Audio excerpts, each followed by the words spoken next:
Hi, and welcome to One Chapter Closer, the audiobook channel that helps you experience one chapter at a time. Whether you're here to relax, learn, or enjoy great stories, you're in the right place. Let's dive into today's chapter and take one step closer to the end of the book.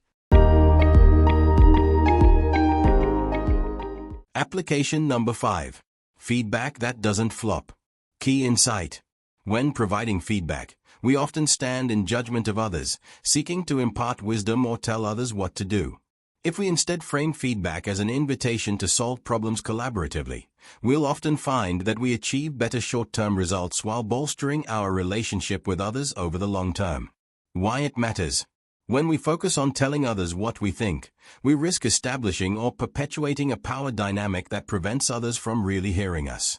By positioning ourselves as authoritative judges of others, we speak from on high, putting the recipients of feedback in the position of passively listening. In a best-case scenario, we convey the information we want but miss a chance to work collaboratively. Wise, we risk putting the feedback recipient on the defensive, coming across as rigid, punishing, or demanding. When we regard feedback as an invitation to solve a problem together, we shift the dynamics of the conversation. Instead of inducing a defensive reaction, we can establish a shared sense of ownership, openness, and accountability. We're no longer directing others, telling them what to do. Rather, we're huddling with them on the same level, working as a team to improve what we're doing or how we're behaving. Proceeding on this basis, we stand a far better chance of spurring real progress and strengthening, not weakening, our relationships. Craft your content. A useful structure for providing feedback in the moment that is both inviting and collaborative is something I call the 4 I's. I information. First, provide concrete, specific observations of the action or approach about which you will be providing feedback. I impact. Second, explain the effect the action or approach has on you. I invitation. Third, extend a collaboration request to address the action or approach on which you are providing feedback. I implications. Fourth, detail the positive and or negative consequences for adopting or not adopting the changes you are suggesting. Cover each of these I's in turn and you can present a clear, constructive message that hopefully will invite a positive future outcome. Step number 1. Provide information. Begin your remarks by presenting objective observations about the other person or their work. As difficult as it might be, leave out any emotion on your part. Stick to facts that are readily evident and verifiable. Examples. If you're a boss giving feedback to a direct report who was late in submitting a recent report, you might say, as you may have seen, your report on our customers' NPS scores was late and didn't make it into our board deck for the upcoming board meeting.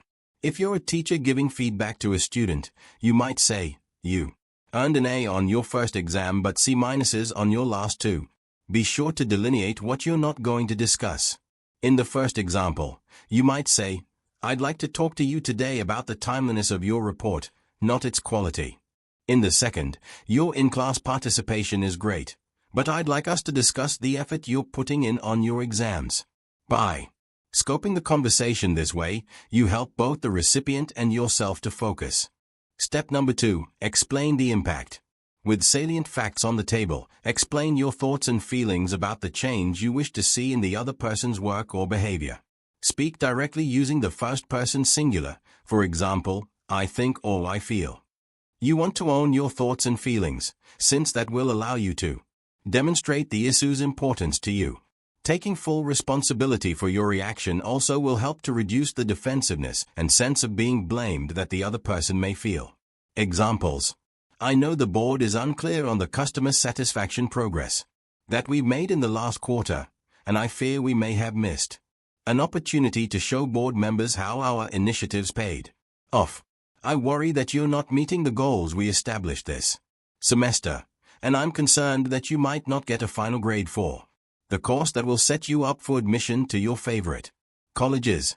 When framing the problem that you must discuss and solve, be explicit about why it matters. Direct reports might not understand how their work fits into a bigger picture, and all team members will benefit from a clear message about the importance of what they are doing. A student might not have the experience or background to understand how their failure to take their studies seriously might impact their future success. Step number 3. Extend an invitation. Make a request of the other person, one that is specific and concise and that if honored will lead to the change or improvement you seek. You can frame this request as a question to encourage deeper participation, or as a declarative sentence that better evokes the direction of your collaboration. Examples: how can we ensure that your report gets submitted to the CEO's Chief of Staff before the deadline? Or, I encourage you to get you report to the CEO's Chief of Staff 24 hours before the board meeting presentation deck deadline. How might we work together to ensure that you're better prepared for the next exam? Or, I need you to attend my Friday tutoring session prior to the next exam. Word choice matters in all communication, and especially when providing feedback. Using WIP and posing a question puts both of you on the same level, establishing the desired change as the result of a joint effort. It affords the recipient of feedback a bit of agency or autonomy in resolving the situation. You're implying that their perspective matters, too. It's a part of the solution to be welcomed, not a part of the problem to be shunted aside. Likewise, framing the invitation declaratively instead of posing a question can help clarify or accentuate your invitation. This directness might be especially appropriate if you have provided feedback on this issue before or are pressed for time. Step number 4. Detail the implications. Finally, lay out what will happen if the other person chooses either to comply or reject the feedback. You can provide positive, negative, or combined consequences. Examples: by ensuring the NPS scores are in the board deck, we'll demonstrate our commitment to our customers and highlight the important work your team does. Or if the board doesn't see the NPS scores in their deck, they're likely to question our commitment to our customer satisfaction OKR, and they might choose to restructure our customer services organization. Getting an A on your next exam will mean that you'll receive an A- for your final grade. Think of how good you will feel finishing the quarter that way. Or if we don't find a way for you to improve your test scores, you might find it hard to make the grades required to play your sport. Refine your remarks. Keeping the 4 eyes handy when we deliver feedback on the fly can make our comments crisper, cleaner, and more collaborative. But how precisely we execute on the 4 eyes matters, too. Here are some tips to keep in mind. Tip number 1. Prepare. If we're entering a situation where we think we might have to deliver feedback, we can hone our message by asking questions of ourselves beforehand. Why might the person behave in ways we don't like? What do we gain or lose by giving feedback, or by refraining from giving it?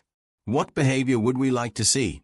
When we begin a conversation in which we're delivering feedback, we might inquire what level or type of feedback the person would benefit from or want. Doing so not only allows us to focus our remarks, it shows that we hope to engage collaboratively. We might also ask ourselves whether our feedback is likely to help. If not, we might decide at the last moment not to offer it.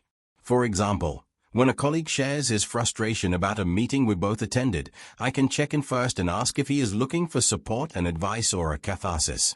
Understanding his needs in the moment help me to determine how best to respond.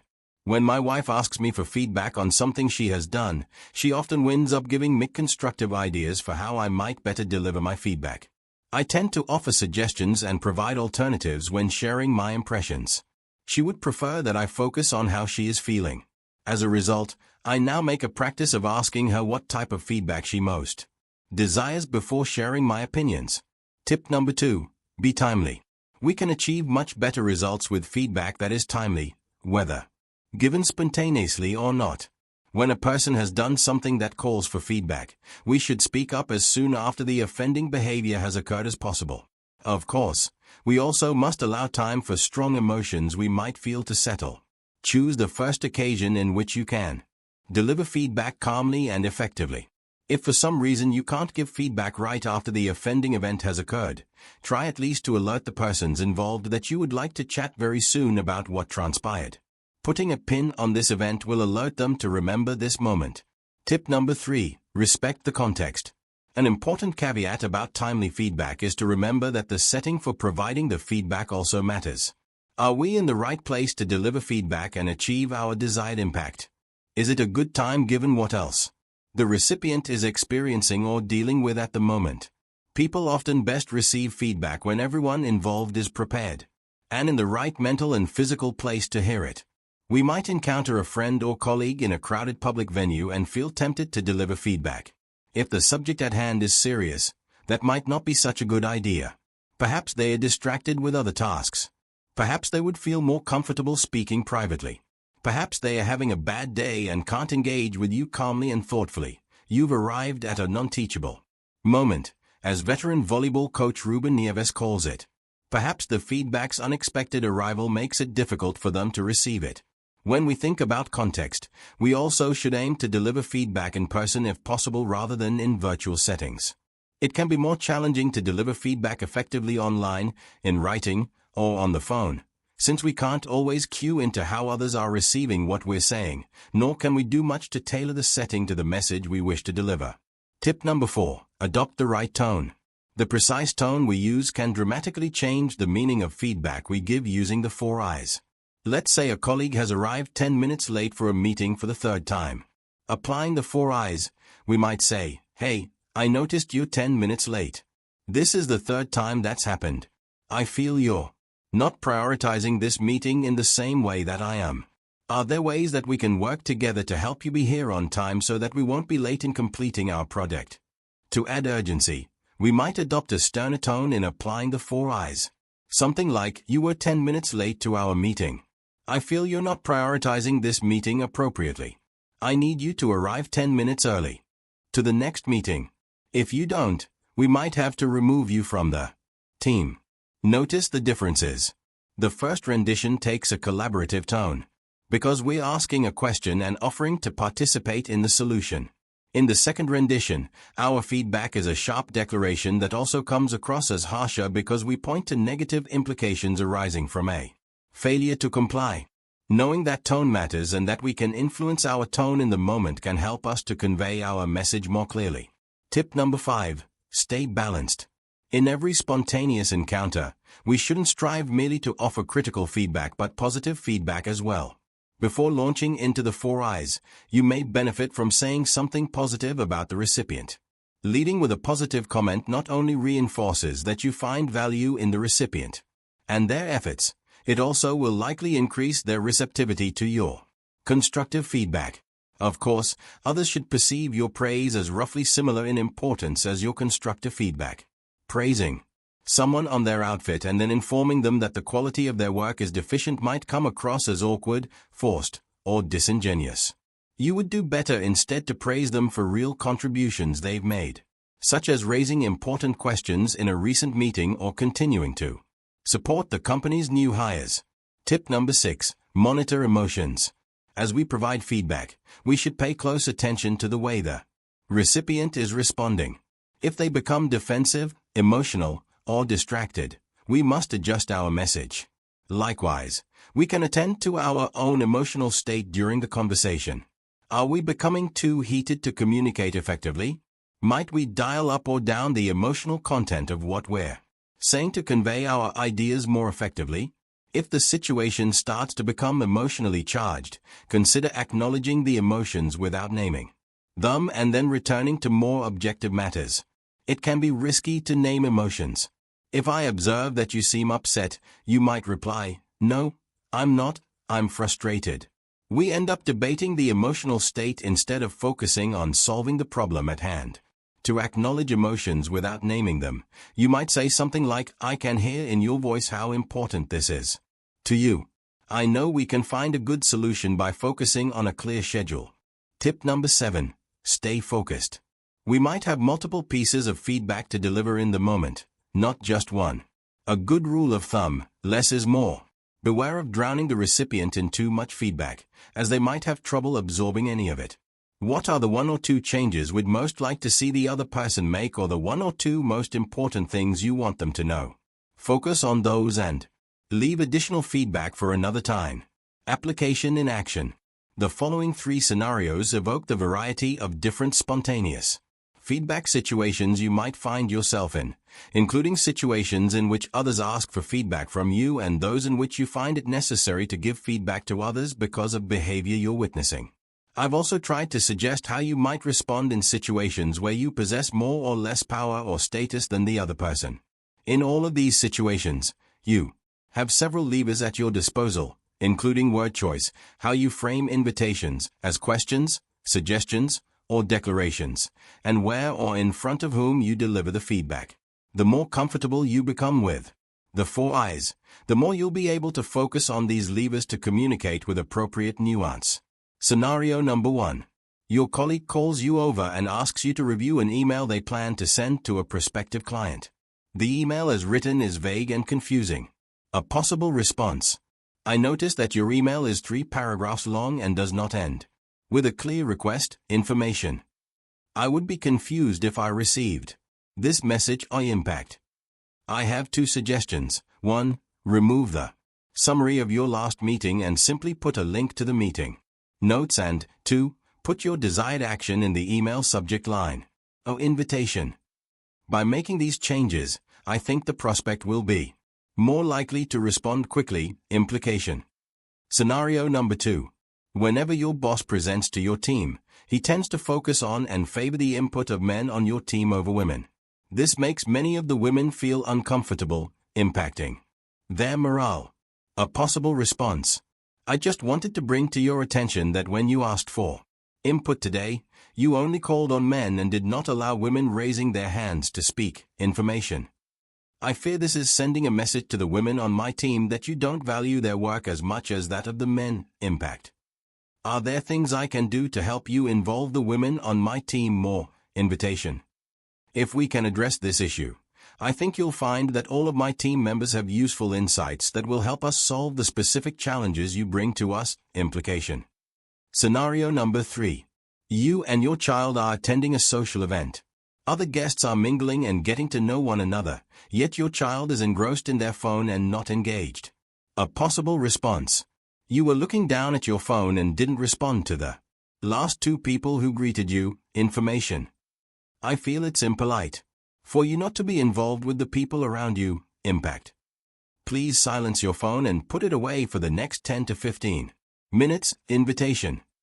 If you do continue to be on your phone, I will have to take it away from you until we get home. Implication. Parting thought. In recent years, I've helped to advise a Stanford PhD student who went on to teach communications at an Ivy League school. Alice and I developed a great relationship, collaborating in a number of ways. Soon after she began teaching, Alice called to say that she was very upset. She received her first batch of student evaluations, and they were poor. Although students appreciated the value of what she was teaching, they felt that she was throwing too much dense material at them. Alice wanted my feedback. Should she take her students' criticisms to heart? And what did I think about how she was reacting to their negative evaluations? Applying the 4 I's structure in the moment, I pointed out that on her syllabus she had many assignments and readings due at once, and that many of her due dates fell on Mondays, which meant her students likely needed to work a lot on the weekends. Information. I further observed that with some simple adjustments, she could tweak her syllabus to conform better to her students' schedules. I shared with her that she need not feel threatened by negative responses from students. Impact. Encouraging her to problem solve, I provided my syllabus as an example of how she might better time the due dates of her assignments. Invitation. Finally, I suggested that if she acted upon her students' feedback, she would likely be able to improve her teaching, leading to better evaluations later on. Implications. Alice took my feedback to heart, shifting how she thought about her students' responses and how she designed her class assignments and readings. A semester later, she called to say that she had received another round of student evaluations and was elated. The response this time to her teaching was much more positive. She thanked me for the feedback and support that I gave her.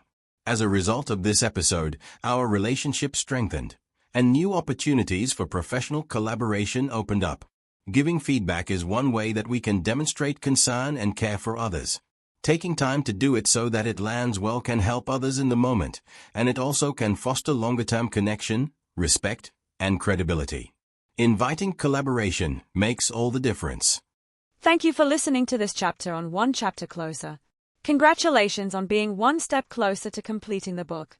Don't forget to check out our channel for more specially curated audiobooks. If you enjoyed this, please like, share, and subscribe to stay updated on new releases. See you in the next chapter.